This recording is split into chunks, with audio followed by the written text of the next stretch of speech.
আসসালামু আলাইকুম। এটিএন বাংলা সংবাদে সবাইকে স্বাগত জানাচ্ছি নাবিলা রহমান। শুরুতেই বিআরবি কেবলস সংবাদ শিরোনাম। দেশের 25তম প্রধান বিচারপতি হিসেবে শপথ নিলেন বিচারপতি সৈয়দ রেফাত আহমেদ। অন্তর্বর্তীকালীন সরকারের আরও 2 উপদেষ্টার শপথ গ্রহণ। নিরপেক্ষ নির্বাচনের মাধ্যমে ক্ষমতা হস্তান্তর সরকারের মূল লক্ষ্য জানালেন পররাষ্ট্র উপদেষ্টা। কাজে না ফিরলে চাকরি হারাবে পুলিশ, হুঁশিয়ারি স্বরাষ্ট্র উপদেষ্টার। অন্তর্বর্তীকালীন সরকারের প্রথম কর্মদিবসে রাজধানীতে তীব্র যানজট, শৃঙ্খলা আনার চেষ্টা শিক্ষার্থীদের। মেট্রো রেল চালু 17 আগস্ট, বন্ধ থাকবে মিরপুর 10 ও কাজীপাড়া স্টেশন। নিত্যপণ্যের দাম নিয়ন্ত্রণে বাণিজ্য মন্ত্রণালয়কে 7 দিনের আলটিমেটাম দিল বৈষম্য বিরোধী ছাত্র আন্দোলন। ব্যবস্থা নেওয়ার আশ্বাস ভোক্তার ডিজির।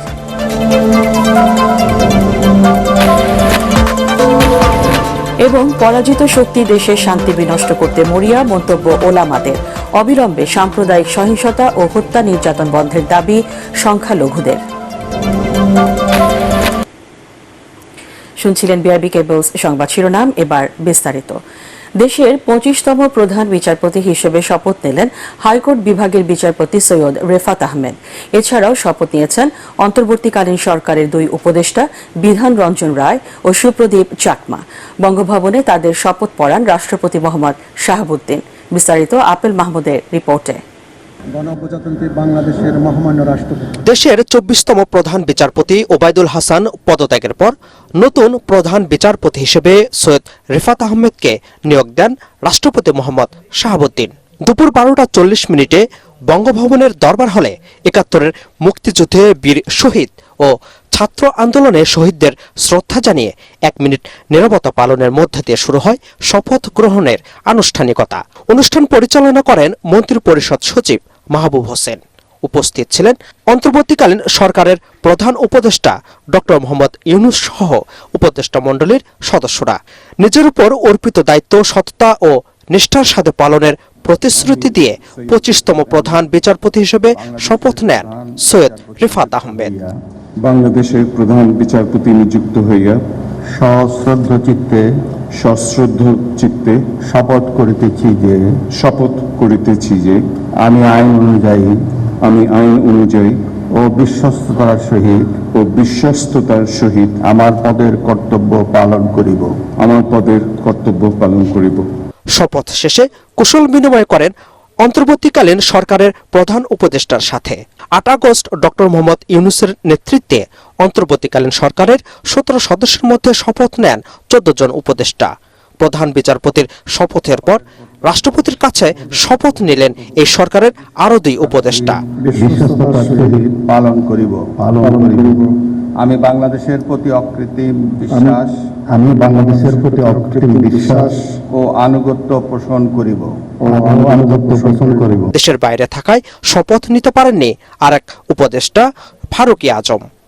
অনুষ্ঠানে উপস্থিত ছিলেন বিভিন্ন রাজনৈতিক দলের নেতৃবৃন্দ, ছাত্র আন্দোলনের বেশ কয়েকজন সমন্বয়ক, আইনজীবী ও সাংবাদিক সহ বিশিষ্ট ব্যক্তিরা। Apple Mahmud, ATN Bangla, Dhaka. অন্তর্বর্তীকালীন সরকারের আমলে বিচার বিভাগ আরও স্বাধীনভাবে কাজ করতে পারবে বলে মন্তব্য করেছেন নতুন অ্যাটর্নি জেনারেল মোহাম্মদ আসাদুজ্জামান। দুপুরে সুপ্রিম কোর্টে নিজ কার্যালয়ে সাংবাদিকদের তিনি বলেন, নতুন বাংলাদেশকে প্রাতিষ্ঠানিক রূপ দিতে বিচার বিভাগকে গুরুত্বপূর্ণ ভূমিকা রাখতে হবে। এ সময় আপিল বিভাগকে সিন্ডিকেট মুক্ত রাখার কথা বলেন তিনি। দ্রুত সংকট কাটিয়ে সুপ্রিম কোর্টের কার্যক্রম চালু করতে প্রধান বিচারপতির প্রতি আহ্বান জানান অ্যাটর্নি জেনারেল। এদিকে দুপুরে শপথ নিয়ে সুপ্রিম কোর্টের নিজ দপ্তরে যান প্রধান বিচারপতি সৈয়দ রেফাত আহমেদ। এ সময় তাকে স্বাগত জানান বিচারপতি ও আইনজীবীরা। গণজাগরণে সবাইকে অভিনন্দন জানান প্রধান বিচারপতি। প্রাজ্ঞ অভিজ্ঞ রাজনীতিবিদরা যেখানে ব্যর্থ হয়েছেন, বাংলাদেশের ইয়াং জেনারেশন, স্কুলের ছেলেরা, কলেজের ছেলেরা, বিশ্ববিদ্যালয়ের ছেলেরা রাজপথে দাঁড়িয়ে সংস্কারের কথা বলছেন এবং গোটা জাতিকে সেদিকে ফিরিয়ে বাংলাদেশের দ্বিতীয় মুক্তিযুদ্ধ করেছেন। ইয়াং জেনারেশনের যে ট্যালেন্ট আছে, সেই ট্যালেন্টকে কিভাবে আমরা কাজে লাগাতে পারি জুডিশিয়াল রিফর্মের জন্য, এ দেশকে সাংবিধানিকভাবে প্রতিষ্ঠা করার জন্য। নিরপেক্ষ গ্রহণযোগ্য নির্বাচনের মাধ্যমে ক্ষমতা হস্তান্তর অন্তর্বর্তীকালীন সরকারের মূল লক্ষ্য বলে জানিয়েছেন পররাষ্ট্র উপদেষ্টা মোহাম্মদ তৌহিদ হোসেন। বিকেলে পররাষ্ট্র মন্ত্রণালয়ে নতুন সরকারের প্রথম ব্রিফিংয়ে সাংবাদিকদের তিনি একথা জানান। মার্কিন যুক্তরাষ্ট্রের কাছে সেন্ট মার্টিন দ্বীপ তুলে দেওয়ার কোনো প্রতিশ্রুতি তিনি এবং আন্দোলনকারী ছাত্ররা দেননি বলেও জানান পররাষ্ট্র উপদেষ্টা। ফজলে রাব্বির রিপোর্ট। প্রথম কার্যদিবস শেষে সংবাদ মাধ্যমের সাথে মতবিনিময় করেছেন নবনিযুক্ত সরকারের পররাষ্ট্র উপদেষ্টা তৌহিদ হাসান। এ সময় দেশের চলমান পরিস্থিতি এবং গুরুত্বপূর্ণ কূটনৈতিক বিষয় নিয়ে ব্রিফ করেন তিনি। তৌহিদ হাসান বলেন, শেখ হাসিনা সরকার পতনের পর ধর্মীয় কারণে নয়, রাজনৈতিক কারণে কিছু জায়গায় আক্রমণ হয়েছে, তবে এসব ঘটনার বিচার করা হবে। অন্যদিকে আন্দোলনের সহিংসতায় হতাহতের সংখ্যাও স্বচ্ছতার সাথে প্রকাশ করতে চায় অন্তর্বর্তীকালীন সরকার। সংখ্যাটা আমরা এখনো জানি না। 450-500 মধ্যে একটা লিস্ট, 450 আশেপাশে একটা লিস্ট অলরেডি আছে, এবং নিহত আহতদের আরো একটা বড় তালিকা আছে। কিন্তু আমরা বলেছি একেবারে ফুল প্রুফ লিস্ট তৈরি করতে। আমাদের সেই মুক্তিযোদ্ধার তালিকা নিয়ে যে কেলেঙ্কারি চলছে গত 50 বছর ধরে, সেটা যেন না হয়। আমরা এক্সাক্ট সংখ্যাটা চাই এবং নাম সহ, ঠিকানা সহ, বয়স সবকিছু সহ চাই। ভারত প্রসঙ্গে উপদেষ্টা বলেন, তাদের সাথে বাংলাদেশের সম্পর্ক ভালো ছিল, এখনো ভালো থাকবে, তবে অবশ্যই বাংলাদেশের স্বার্থ আগে বিবেচনা করা হবে। এছাড়া সেন্ট মার্টিন দ্বীপ কারো কাছে তুলে দেওয়ার কোনো প্রতিশ্রুতি দেওয়া হয়নি বলেও জানান তিনি। অধিকাংশ মানুষ মনে করে যে আমাদের স্বার্থ পুরোপুরি রক্ষিত হয়নি। হয়তো আসলে এর চেয়ে বেশি রক্ষা করা সম্ভব নয়, এটাও হতে পারে, কিন্তু সেটা দেখার বিষয়। একটা মানুষের মাঝে আমি বলতে চাচ্ছি যেটা, সেটা হলো ভিজিবল করতে হবে জিনিসগুলো এমনভাবে যাতে মানুষ সেটাকে গ্রহণ করে যে না, আসলেই আমাদের স্বার্থ রক্ষিত হয়েছে। আমি শুধু এটুকু বলতে পারি যে আমি এরকম কোনো অঙ্গীকার করি নাই। আর আমার খুব সন্দেহ যে রাস্তার ছাত্ররা এই অঙ্গীকার করেছে গিয়ে আমেরিকার কাছে। ছাত্রদের আন্দোলনে সংহতি জানিয়ে বিপ্লব করায় আরব আমিরাতে আটক 57 কর্মীকে মুক্ত করতে প্রধান উপদেষ্টা সর্বোচ্চ পর্যায়ে কথা বলবেন বলেও জানান Touhid Hossain. Thank you. Fazle Rabbi, ATN Bangla, Dhaka. শিক্ষার্থীদের উপর গুলি চালানোর হুকুমদাতাদের বিচারের আওতায় আনা হবে বলে জানিয়েছেন স্বরাষ্ট্র উপদেষ্টা অবসরপ্রাপ্ত brigadier general M Sakhawat Hossain. ভবিষ্যতে যেন পুলিশকে কোনো রাজনৈতিক দল লাঠিয়াল হিসেবে ব্যবহার করতে না পারে, সেভাবেই বাহিনীকে ঢেলে সাজানো হবে বলেও জানান তিনি। আশ্বাস দেন আন্দোলনের সহিংসতা এবং ছাত্র ও পুলিশ হত্যার আন্তর্জাতিক তদন্তের। আরও জানাচ্ছেন ইমদাদুল্লাহ বাবু। দায়িত্ব নেয়ার পর প্রথম কার্যদিবসে বৈষম্য বিরোধী ছাত্র আন্দোলনে সহিংসতায় আহত পুলিশ সদস্যদের দেখতে রাজধানীর রাজারবাগ পুলিশ লাইন্স হাসপাতালে যান স্বরাষ্ট্র উপদেষ্টা অবসরপ্রাপ্ত brigadier general M Sakhawat Hossain. এ সময় আহত পুলিশ সদস্যদের চিকিৎসার খোঁজ খবর নেন তিনি, আশ্বাস দেন তাদের উন্নত চিকিৎসার। পরে গণমাধ্যমের মুখোমুখি হন স্বরাষ্ট্র উপদেষ্টা। আমাদের কাছে অত্যাধুনিক মারণাস্ত্র আছে, সেটা শত্রু মারার জন্য, in the borders, not internal use. পুলিশকে এই অস্ত্র দেওয়া ঠিক হয়নি, যারাই দিয়েছে এই কারণে দিয়েছে, এবং এটা যাতে ভবিষ্যতে না হয়। আমি অত্যন্ত পরিষ্কার ভাষায় বলছি, পুলিশকে আপনি লাঠিয়াল বাহিনীর মতো পরিচালিত করতে পারবেন না। হুকুমদাতা যারা ছিল, they should be punished and severely punished, আমাদের দেশে, না পারলে বিদেশে।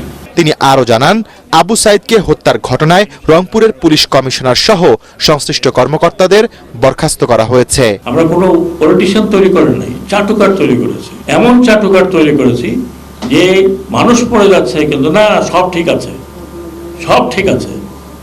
এরকম চাটুকারদের দল দিয়ে রাজনীতি করা যায় না। গণমাধ্যম সত্য সংবাদ প্রকাশ না করলে বন্ধ করে দেওয়ার পাশাপাশি মালিকদের বিচারের আওতায় আনার হুঁশিয়ারিও দেন এই উপদেষ্টা।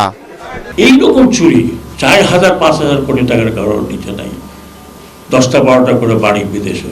এখন যারা যেতে পারেনি তারা এখন ঘুরে বেড়াচ্ছেন, টেলিফোন করতেছেন। আর আপনাদের মিডিয়া, কিভাবে মিডিয়াগুলোকে আপনারা গড়েছেন। এরপরে অন্তত এই পিরিয়ডে কোনো মিডিয়া চাটুকারি করবেন, মিডিয়া বন্ধ হয়ে যাবে। চাটুকারি মিডিয়া হবে, বন্ধ করে দেবো। এটা আপনারা আন্তর্জাতিক হাউকাউ করেন, চিল্লাচিল্লি করেন, যা করেন, আই উইল ডু দ্যাট। আমি আপনাদেরকে প্রমিস করতেছি। পরে আইজিপি জানান, সহিংসতায় এ পর্যন্ত 42 জন পুলিশ সদস্য নিহত হয়েছেন।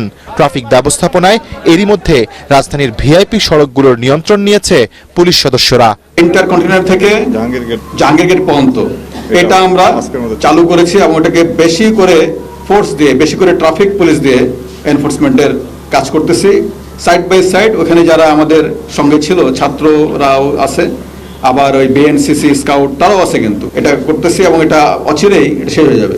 ঘোষণা দেন পুলিশের পক্ষ থেকে সড়কে যানজট নিরসনে কাজ করা শিক্ষার্থীদের সনদ দেয়ারও। এই বিষয় নিয়ে কি করা যায় এবং ইমদাদুল্লাহ বাবু, এটিএন বাংলা, ঢাকা। উপদেষ্টাদের ক্ষমতার অভিলাষ নেই, জনগণ যতদিন চাইবে ততদিন দায়িত্বে থাকবেন। প্রথম দিন অফিস করতে এসে একথা বলেন ছাত্র আন্দোলনের সমন্বয়ক এবং অন্তর্বর্তীকালীন সরকারের যুব ও ক্রীড়া উপদেষ্টা আসিফ মাহমুদ। আরেক উপদেষ্টা নাহিদ ইসলাম বলেন ইন্টারনেট শাটডাউনের সাথে জড়িতদের বিরুদ্ধে ব্যবস্থা নেওয়া হবে। একই সাথে নিত্যপণ্যের দাম কমানোর কথা বলেছেন মৎস্য ও প্রাণী সম্পদ উপদেষ্টা ফরিদা আক্তার। রিপোর্ট করছেন মাহবুব কবির চপল। সরকারি চাকরিতে ন্যায্য সুযোগ পেতে আন্দোলন করা নাহিদ ও আসিফ এখন সরকারের অংশ। লেখাপড়া শেষ করার আগে হলেন মন্ত্রী পদমর্যাদার উপদেষ্টা। ডাক, টেলিযোগাযোগ ও আইসিটি মন্ত্রণালয়ের উপদেষ্টার দায়িত্ব পেয়ে প্রথম দিন সচিবালয়ে অফিস করেন নাহিদ। বলেন ইন্টারনেট সেবা পাওয়া মানুষের অধিকার, যারা অবৈধভাবে এই অধিকার বন্ধ রেখেছিল তাদের বিরুদ্ধে ব্যবস্থা নেওয়া হবে। ইন্টারনেট ব্যবহারটা কিন্তু এটা একটা ডিজিটাল রাইটসে পরিণত হয়েছে, এটা একটা মানবাধিকারের বিষয়। তো ইন্টারনেট বন্ধ বলেন বা সেটাকে সীমিত পর্যায়ে নিয়ে আসা, এই মানবাধিকার বিষয়টাকে মাথায় রেখেই করতে হবে, যাতে কারো মানবাধিকার লঙ্ঘিত না হয় এবং তথ্যের অবাধ প্রবাহ থাকে, যাতে সাংবাদিক সহ শুরু করে সবাই সেই সত্যটি জানতে পারে। তবে আমি আজকে চেষ্টা করব প্রথম দিনই যে গত আন্দোলনে যে ডিজিটাল ক্র্যাকডাউন আমরা বলেছি ইন্টারনেট বন্ধ করে, তার তদন্তের জন্য আজকে আমি ব্যবস্থা নেব যে কেন এই ঘটনাটি ঘটেছিল এবং কারা সেটার সাথে জড়িত ছিল। সচিবালয়ে অফিস করেছেন যুব ও ক্রীড়া উপদেষ্টার দায়িত্ব পাওয়া আসিফ মাহমুদও। প্রথম দিনে তিনি ঘোষণা দেন ক্রীড়াঙ্গনকে দুর্নীতিমুক্ত করতে ঢেলে সাজানো হবে। উপদেষ্টারা কতদিন থাকবেন তারও একটা ধারণা দেন তিনি। আমরা যতদিন দরকার ততদিনই থাকবো এই দায়িত্ব পালন করার জন্য। আমাদের যারা আছেন আমাদের অন্তর্বর্তীকালীন সরকারে কারোরই আসলে ক্ষমতা ধরে রাখার বা ক্ষমতায় থাকার অভিলাষটা নেই। আমরা এমন একটা সিস্টেম গড়ে দিয়ে যেতে চাই এই অন্তর্বর্তীকালীন সরকারের অধীনে, যাতে করে যে ব্যক্তি আসুক সে ওই সিস্টেম ফলো করার মাধ্যমে এই যে দুর্নীতির কথা বলছেন কিংবা অনিয়মের কথা বলছেন সেগুলো যেন আর কখনোই ফিরে না আসতে পারে। এদিন অফিস করেছেন স্থানীয় সরকার উপদেষ্টা হাসান আরিফও। দেশে দ্রুত শান্তি প্রতিষ্ঠা, অর্থনীতিকে সচল করা, জনগণের আস্থা অর্জন সহ বেশ কিছু চ্যালেঞ্জ আছে অন্তর্বর্তী সরকারের জন্য। নবীন প্রবীণে গড়া এই সরকার তার কতটুকু পূরণ করতে পারে সেদিকে তাকিয়ে আছে দেশবাসী। মাহবুব কবির চপল, এটিএন বাংলা, সচিবালয়, ঢাকা। অন্তর্বর্তীকালীন সরকারের প্রথম কর্মদিবসে রাজধানীতে তীব্র যানজটের কারণে ভোগান্তিতে পড়েন অফিসগামী মানুষ। শিক্ষার্থীরা সাধ্যমতো সড়কে শৃঙ্খলা বজায় রাখার চেষ্টা করছে, তবে ট্রাফিক পুলিশের অভাব অনুভব করছেন অনেকে। দ্রুত মেট্রো রেল চালু করলে যানজট কমে যাবে বলেও মনে করেন নগরবাসী। এদিকে ধীরে ধীরে খুলছে সব শিক্ষা প্রতিষ্ঠান, ব্যাংকগুলোতেও ছিল গ্রাহকদের ভিড়। আরও জানাচ্ছেন মাজহারুল হক মোহাজেব। সকালের রোদ বৃষ্টির খেলায় রাজধানীবাসী প্রথম কর্মদিবসে পড়েন চরম ভোগান্তিতে। ভ্যাপসা গরমে যখন অতিষ্ঠ জনজীবন, তখন কর্মজীবী মানুষেরা ছুটছেন নতুন সরকারের প্রথম কর্মদিবসে চিরচেনা রূপে ফিরতে। এদিন ব্যস্ত নগরের ট্রাফিক নিয়ন্ত্রণে হিমশিম দশা সাধারণ শিক্ষার্থীদের। তবে তাদের দাবি, পরিস্থিতি স্বাভাবিক হলেও তারা পার্ট টাইম জব হিসেবে করতে চান ট্রাফিকের কাজ। এটাকে যদি পার্ট টাইম জব দেওয়া যেত, যাদের অফ ডে থাকে, অনেক ছুটি থাকে, ওই দিনগুলোতে যদি ওরা কাজ করতো তাহলে আমাদের ট্রাফিক পুলিশদেরও চাপ কম যেত আর রাস্তাঘাটও ঠিক হতো। এটার কষ্ট আমরা এখন বুঝতেছি যে ট্রাফিক পুলিশদের কত কষ্ট। আমরা চাচ্ছি তাদের সাথে মিলেমিশে কাজ করতে। যেভাবে কাজ করতেছে প্রশংসনীয়, কিন্তু ট্রাফিক পুলিশের প্রয়োজনীয়তা আছে, কারণ তারা পুরোপুরি ট্রাফিক রুলস জানে না, কোন রাস্তায় বেশি গ্যাপ দিতে হবে, কোথায় কি করতে হবে। এ সময় সড়কের জ্যাম নিয়ন্ত্রণে মেট্রো রেলকে চালু করার দাবি জানান কর্মজীবী মানুষেরা।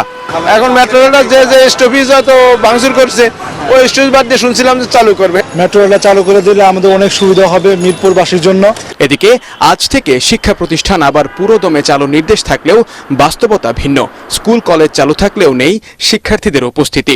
এরই মাঝে অনেক গার্জিয়ান যোগাযোগ করছেন এবং ওনারা ছেলে স্কুলে পাঠাতে আগ্রহী। বছরের এই সময়টা কিন্তু ওদের ক্লাস হয়, পূর্ণদমে ক্লাস চলে। তো আশা করি যে ছেলেরা এর মধ্যে চলে আসবে, আগামীকাল থেকে ওরা আসবে। ব্যাংকগুলোতেও দেখা গেছে প্রচুর গ্রাহক টাকা তুলতে সকাল থেকে অপেক্ষা করছেন অনেকে। মাঝে কিছুটা সময় তো ব্যাংকিং কার্যক্রম বাধাগ্রস্ত ছিল বা বন্ধ ছিল, যার জন্য মানুষের নগদ টাকার চাহিদাটা আছে। এই জন্য মানে ব্যাংকিং কাউন্টার এবং বুথ সব জায়গাতেই টাকা উত্তোলনের একটা চাপ আমরা মানে দেখছি। এমন বাস্তবতায় দ্রুত চিরচেনা রূপে ফিরবে নগর জীবন, এমন প্রত্যাশা সবার। মাসহারুল হক মুহাজির, এটিএন বাংলা, ঢাকা। আগামী শনিবার থেকে আবারও চালু হচ্ছে মেট্রো রেল। তবে আপাতত বন্ধ থাকবে কোটা সংস্কার আন্দোলনে সহিংসতার ঘটনায় ক্ষতিগ্রস্ত মিরপুর 10 ও কাজীপাড়া স্টেশন।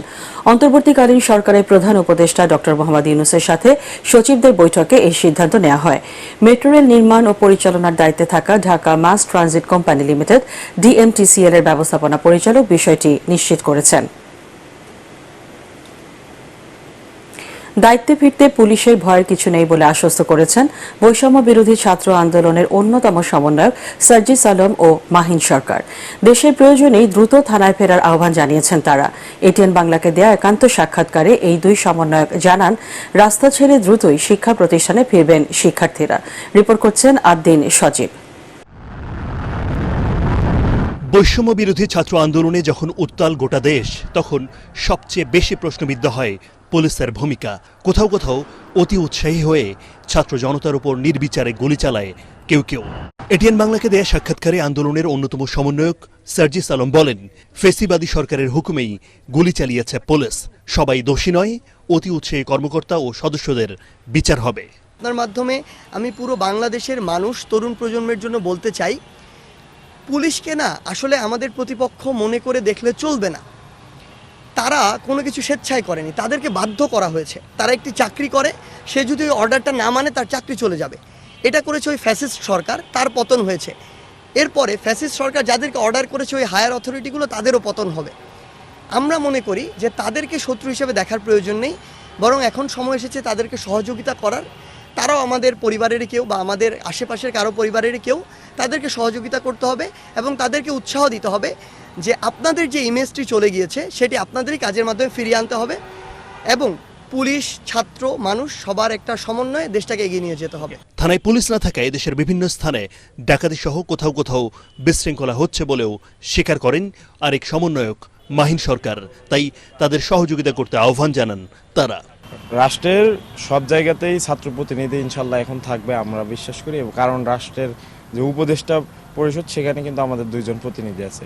তো এটি আসলে একটা সিম্বলিক বিষয়। বাংলাদেশ রাষ্ট্রের সকল জায়গাতেই আপনারা হয়তো যেহেতু সাংবাদিকতা করেন, আপনারা জানেন যে বিভিন্ন উপজেলা অফিস যে কার্যালয় সেখানেও কিন্তু এখন ছাত্ররা দুর্নীতি কিভাবে রোধ করা যায় তারা কিন্তু শেখাচ্ছে, তারা কিন্তু পথ দেখাচ্ছে কিভাবে সব কিছু করা যায়। এমনকি থানায় গিয়ে কিন্তু তারা পুলিশের সাথে যে সব জায়গায় থানা কার্যকর হয়েছে সেখানে কিন্তু তারা কোলাবোরেট করছে, অর্থাৎ ছাত্ররা কিন্তু পথ দেখাচ্ছে কিভাবে সব কিছু প্রপারলি করতে হয়। সেই সাথে ট্রাফিক ব্যবস্থাপনায় সহযোগিতা করাই ছাত্রদের প্রতি কৃতজ্ঞতা জানান দুই সমন্বয়ক। ট্রাফিকিং নিয়ন্ত্রণ এবং চাঁদাবাজি, পুলিশের যে চাঁদাবাজি দুর্নীতি সেগুলো নিয়ন্ত্রণে ছাত্ররা অবশ্যই থাকবে মাঠে। আমরা মনে করি স্টুডেন্টরা দেশের প্রয়োজন রাস্তায় নেমেছিল, তাদেরকে আমরা আমাদের জায়গা থেকে অন্তঃস্থল থেকে সর্বোচ্চ ধন্যবাদটুকু জানাই। আমরা চাই অতি দ্রুত সময়ের মধ্যে স্টুডেন্টরা তাদের পড়ার টেবিলে ফিরে যাবে, ঘরে ফিরে যাবে এবং যাদের ওই জিনিসগুলো নিয়ন্ত্রণ করার কথা পুলিশ ফোর্স থেকে শুরু করে তাদের সেগুলোতে ফিরে আসতে হবে, এই দায়িত্ব পালন শুরু করতে হবে। রাস্তাঘাট থেকে শুরু করে রাষ্ট্র পরিচালনা সবখানেই ছাত্র নাগরিকদের ভূমিকা রাখার তাগিদ দেন তারা। আদ্দিন সজীব, এটিএন বাংলা, ঢাকা। ছাত্র জনতার রক্তস্নাত বিপ্লব অর্থবহ করতে সবাইকে ঐক্যবদ্ধ থাকার আহ্বান জানিয়েছেন বিএনপির স্থায়ী কমিটির সদস্য সালাউদ্দিন আহমেদ। ভারতে 9 বছরে নির্বাসিত জীবন শেষে দেশে ফিরে তিনি এই আহ্বান জানান। দুপুরে তাকে স্বাগত জানাতে বিমানবন্দরে ছিল কয়েক হাজার নেতাকর্মীর ভিড়। দেশে নেমে প্রথমে শহীদ রাষ্ট্রপতি জিয়াউর রহমানের মাজার জিয়ারত করেন সালাউদ্দিন আহমেদ। তরিক ইসলামের রিপোর্ট। প্রিয় নেতা আসছেন। দীর্ঘকাল পর প্রিয় নেতাকে এক পলক দেখতে সকাল থেকেই বিমানবন্দরে ভিড় জমান নেতাকর্মীরা। স্লোগানে মুখরিত হয় বিমানবন্দর এলাকা। প্রত্যেকটা নেতাকর্মী বাংলাদেশ জাতীয়তাবাদী দলের আদর্শ বিশ্বাসী শহীদ যে সৈনিক এখানে সমবেত হয়েছে তাকে স্বাগত জানানোর জন্য। আমাদের না তার সাথে আমরা অত্যন্ত খুশি আনন্দিত মনে হয় আমরা আজকে একটা নতুন ঈদ পাইছি। বিমানযোগে দিল্লি থেকে ঢাকা শাহজালাল আন্তর্জাতিক বিমানবন্দরে পৌঁছান বিএনপির স্থায়ী কমিটির সদস্য ও সাবেক প্রতিমন্ত্রী সালাউদ্দিন আহমেদ। পরে রাজধানীর শহীদ জিয়াউর রহমানের মাজার জিয়ারত শেষে তিনি গণমাধ্যমকে জানান, ছাত্র জনতার রক্তে অর্জিত স্বাধীনতা বৃথা যেতে দেবেন না। সর্বস্তরের ছাত্র জনতাকে অভিনন্দন জানাই, যারা বুকের তাজা রক্ত দিয়ে বাংলাদেশের দ্বিতীয়বার স্বাধীনতা এনেছে, প্রকৃত স্বাধীনতা এনেছে এবং একটি বিজয় দিবস, নতুন বিজয় দিবস আমাদের উপহার দিয়েছে। এই স্বাধীনতাকে, এই বিজয় দিবসকে আমাদের অর্থবহ করতে হবে। 2015 সালের 10ই মার্চ ঢাকা থেকে নিখোঁজ হন বিএনপি নেতা সালাউদ্দিন। অভিযোগ ছিল তাকে হাত পা বেঁধে সীমান্তের ওপারে ফেলে আসা হয়েছিল। এরপর তাকে আটক করে শিলং পুলিশ। তরিক ইসলাম, এটিএন বাংলা, ঢাকা। ছাত্র জনতার অর্জনকে প্রশ্নবিদ্ধ করতেই পরাজিত শক্তির দোসররা দেশকে অস্থিতিশীল করার ষড়যন্ত্র করছে বলে অভিযোগ করেছেন বিএনপির সিনিয়র যুগ্ম মহাসচিব রুহুল কবির রিজভী। ঢাকা মেডিকেল কলেজ হাসপাতালে ছাত্র আন্দোলনে আহত শিক্ষার্থীদের দেখতে গিয়ে তিনি এই অভিযোগ করেন। যারা একটি পরিবর্তনের সুযোগ নিয়ে বিভিন্ন স্থাপনায় হামলা করছেন, সংখ্যালঘুদের বাড়িঘর এবং উপাসনালয় দেবালয়ে যারা হামলা করছেন, এরা কোনো রাজনৈতিক দলের কর্মী হতে পারে না। এবং যারা এত নিরীহ কিশোরদের বুকে গুলি চালিয়েছেন এবং বাংলাদেশটাকে একটা রক্তাক্ত নদীর পানির স্রোতের মতো যারা বইয়ে দিতে দ্বিধা করেনি, তারা এই দুষ্কর্মের সাথে জড়িত থাকতে পারে। যারা 16-17 বছর ধরে লুটপাট করেছে, নিপীড়ন করেছে, টাকা পাচার করেছে এবং যারা সেই আমল, সেই দুঃসময়কে ফিরিয়ে আনতে চায়, তাদেরই এটি কাজ। স্বৈরাচার সরকার পতন হলেও পরাজিত শক্তি শান্তি বিনষ্ট করতে মরিয়া হয়ে উঠেছে বলে মন্তব্য করেছেন ইসলামী আন্দোলন বাংলাদেশের সিনিয়র নায়েবে আমির মুফতি সৈয়দ মোহাম্মদ ফয়জুল করিম। ঢাকা রিপোর্টার্স ইউনিটিতে জাতীয় ওলামা মাশায়েখ আইম্মা পরিষদের মতবিনিময় সভায় তিনি একথা বলেন। এ সময় ওলামা মাশায়েখের আলেমরা বলেন, সাধারণ মানুষের কাছে পুলিশের ভাবমূর্তি ঠিক করতে আইন শৃঙ্খলা বাহিনীকে ঢেলে সাজানোর পাশাপাশি দুর্নীতি ও ঘুষ বাণিজ্য বন্ধ করতে হবে। দুর্নীতি কি বন্ধ হয়েছে? কারণটা কি? এক সরকার যাওয়ার পরে আর এক সরকার, সেও দুর্নীতিবাজ। এই জন্য দুর্নীতি বন্ধ হয়নি। 5ই আগস্ট নতুন স্বাধীনতা পাওয়ার পরে মাত্র 2-3 দিনের মধ্যে দেশের অবস্থা কি করেছে? কারা ঘর বাড়ি জ্বালিয়ে দিয়েছে, কারা চুরি করেছে, কারা ডাকাতি করেছে, কারা সমস্ত সম্পত্তি দখল করেছে, ঘাটগুলি দখল করেছে। যারা দখলদার, ডাকাত, লুটেরা, যারা আগুন দেয়, এদের মাধ্যমে দেশ কোনোদিন আদর্শবান নীতিবান হতে পারে না। অবিলম্বে দেশের সাম্প্রদায়িক সহিংসতা, হত্যা, নির্যাতন বন্ধের আহ্বান জানিয়েছেন সংখ্যালঘুরা। জাতীয় জাদুঘরের সামনে বিক্ষোভ সমাবেশে এই দাবি জানানো হয়। প্রতিটি ঘটনার সুষ্ঠু তদন্ত করে দোষীদের শাস্তির দাবি জানান তারা। মনির হোসেন তপুর রিপোর্ট। বিক্ষোভ সমাবেশ থেকে জানানো হয়, সরকার পতনের পর একটি চক্র হিন্দু সম্প্রদায়ের কিছু বসতভিটায় হামলা চালায়। খুলনা পাই গেছে রাউলিগিরা, বাড়ি টাড়ি সব আগুন ধরাই দিছে, সবাই চলে যাচ্ছে এদেশ ছেড়ে। কেন যাব আমরা এদেশ ছেড়ে? আমাদের একটা পরিচয়, আমরা বাঙালি, আমরা এখানে স্বাধীনভাবে বাঁচতে চাই, আমাদের উপর হামলা কেন হবে? আমরা তো শান্তি চাই সব সময়ের জন্য, আমরা অশান্তি কখনো চাই না। সারা দেশব্যাপী এই ঘটনাগুলো ঘটে যাচ্ছে এবং সেইখানে রাষ্ট্র, সরকার সবাইকে উদ্যোগ নিতে হবে এটা বন্ধের জন্য। অসৎ উদ্দেশ্য হাসিলের জন্যই পরিকল্পিতভাবে হামলা চালানো হচ্ছে বলে জানায় তারা। বিভিন্ন সরকার আসে, সরকার যায়, কিন্তু আমাদের কোনো ভাগ্যের পরিবর্তন হয় না। দুঃখের সাথে বলবো, তাহলে আমরা যদি স্বাধীন নাগরিক হয়, তাহলে আমাদেরকে কেন পাহারা দিয়ে আপনারা রাখবেন? ধর্মকে ব্যবহার করে সবাই রাজনীতি করছে। বাংলাদেশ সবার দাবি করে বিক্ষোভকারীরা বলেন, দ্রুত সব ধরনের সহিংসতা বন্ধ করতে হবে। অত্যাচার করা হচ্ছে, ধরে নিয়ে যাওয়া হচ্ছে, দেশ ত্যাগ করতে নির্দেশ দেওয়া হচ্ছে। আমরা বাঁচতে চাই, আমরা আক্রান্ত। এই দোষী ব্যক্তিদেরকে চিহ্নিত করার মাধ্যমে বিচারের আওতায় আনতে হবে। ইতিমধ্যে 5 জনকে হত্যা করা হয়েছে এবং এই অন্তর্বর্তীকালীন সরকারের নিকট আমাদের দাবি হলো প্রত্যেকটা ঘটনার সুষ্ঠু তদন্ত হতে হবে এবং শাস্তি বিধান করতে হবে এবং কোনোভাবেই আমরা আপোষ করব না।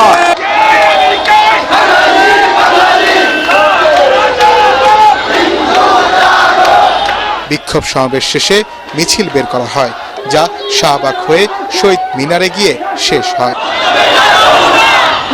মনির হোসেন তপু, এটিএন বাংলা, ঢাকা।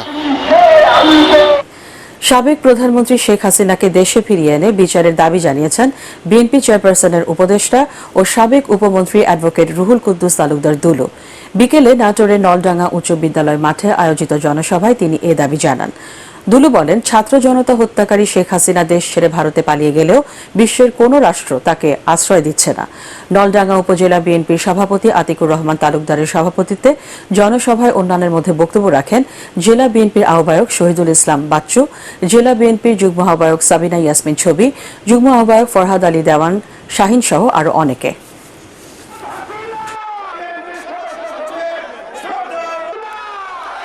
বাংলাদেশের কোন অপরাধী যদি ভারতে গিয়ে আশ্রয় নেয় তাহলে তাকে গ্রেফতার করে ফেরত দিতে হবে। শেখ হাসিনা এই দেশের মানুষকে যে হত্যা করেছে, এদেশের মানুষকে খুন করেছে, এই যে শত শত হাজার হাজার মানুষ ছাত্রকে হত্যা করেছে, এই অপরাধে শেখ হাসিনাকে অতি সত্বর গ্রেফতার করে বাংলাদেশে ফেরত নিয়েছে, তাকে বিচারের মুখোমুখি করতে হবে। গণমাধ্যমকে স্বাধীন ও নিরপেক্ষভাবে কাজ করতে বিএনপি সব ধরনের সহযোগিতা করবে বলে জানিয়েছেন ঢাকা মহানগর উত্তর বিএনপির আহ্বায়ক সাইফুল আলম নীরব। রাজধানীর কারওয়ান বাজারে এটিএন বাংলা ও এটিএন নিউজের কার্যালয় পরিদর্শনে এসে তিনি কথা বলেন। এ সময় নীরব বলেন, বিএনপির ভারপ্রাপ্ত চেয়ারম্যান তারেক রহমানের নির্দেশনা অনুযায়ী গণমাধ্যম সহ অন্যান্য প্রতিষ্ঠানের নিরাপত্তা বিধানে তৎপর থাকবে দলের নেতা কর্মীরা। গণমাধ্যমে হামলা সহ সাম্প্রদায়িক সহিংসতা তৈরির মাধ্যমে অস্থিতিশীল পরিস্থিতি তৈরির চেষ্টাকে প্রতিহত করা হবে বলেও জানান তিনি। এ সময় এটিএন বাংলার বার্তা বিভাগের নির্বাহী পরিচালক হাসান আহমেদ চৌধুরী কিরণ বলেন, নিরপেক্ষ সাংবাদিকতার মাধ্যমে ছাত্র জনতার অর্জনকে অর্থবহ করতে হবে।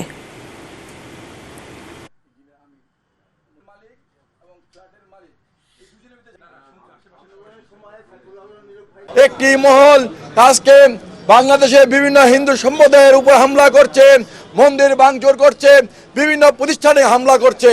আমরা মনে করি এরা জনগণ এবং দেশের শত্রু, এখন দলের হতে পারে না।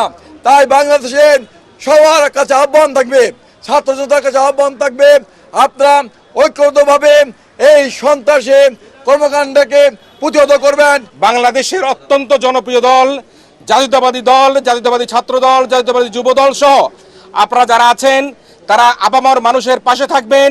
আপনারা খেয়াল রাখবেন যাতে কোনো কারণে কোনো বিশৃঙ্খলকারী, কোনো কুচক্রীকারী, কোনো অনুপ্রবেশকারী বাংলাদেশের এই যে বিজয়কে কোনোভাবে নষ্ট করতে না পারে, সেদিকে আপনাদেরকে অবশ্যই খেয়াল রাখতে হবে। আল আরাফা ইসলামী ব্যাংক অর্থ সংবাদ।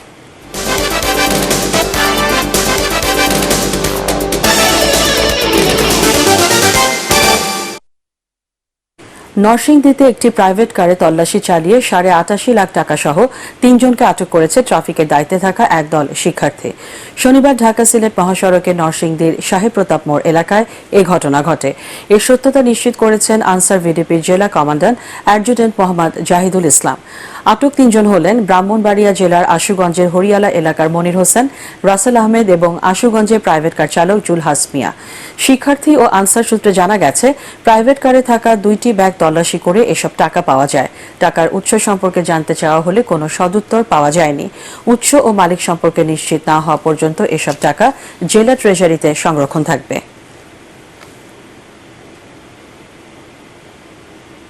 এটিএন বাংলার অনুষ্ঠান বিভাগের ম্যানেজার সৈয়দ হাসান মনির ইন্তেকাল করেছেন। ইন্না লিল্লাহি ওয়া ইন্না ইলাইহি রাজিউন। বিকেল 3:30টায় হৃদযন্ত্রের ক্রিয়া বন্ধ হয়ে মারা যান তিনি। মৃত্যুকালে তার বয়স হয়েছিল 54 বছর। সৈয়দ হাসান মনির দীর্ঘদিন এটিএন বাংলার অনুষ্ঠান বিভাগে সুনামের সাথে কাজ করে গেছেন। তার মৃত্যুতে শোকাহত এটিএন বাংলা পরিবার। পার্টেক্স খেলার খবর।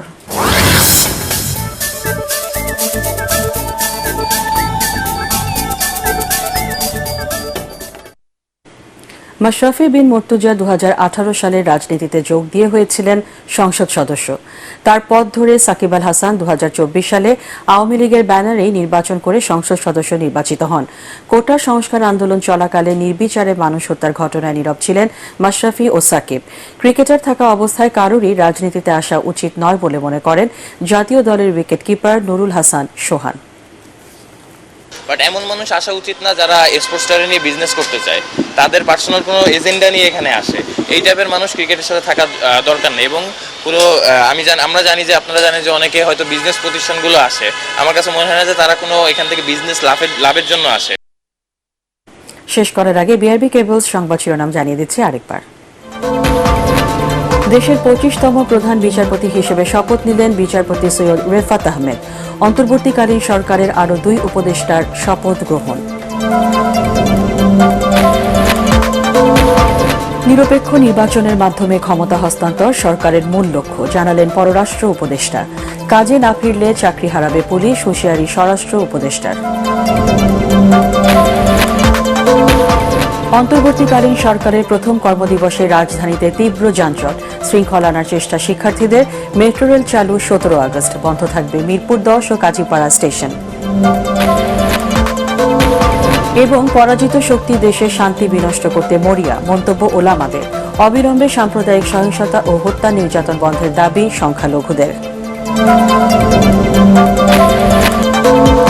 দুর্বৃত্তরা যেন দেশের সাম্প্রদায়িক সম্প্রীতি বিনষ্ট বা রাষ্ট্রীয় সম্পদ ধ্বংস করতে না পারে তা আমাদেরকেই নিশ্চিত করতে হবে। দেশ আমাদের, দেশের সম্পদও আমাদের। নিজে সতর্ক থাকুন, অন্যকে সচেতন করুন। পরবর্তী সংবাদ দেখার আমন্ত্রণ জানিয়ে এখনকার মতো শেষ করছি। এটিএন বাংলা সংবাদ ইউটিউবে দেখতে ব্রাউজ করুন, youtube/ATN Bangla News।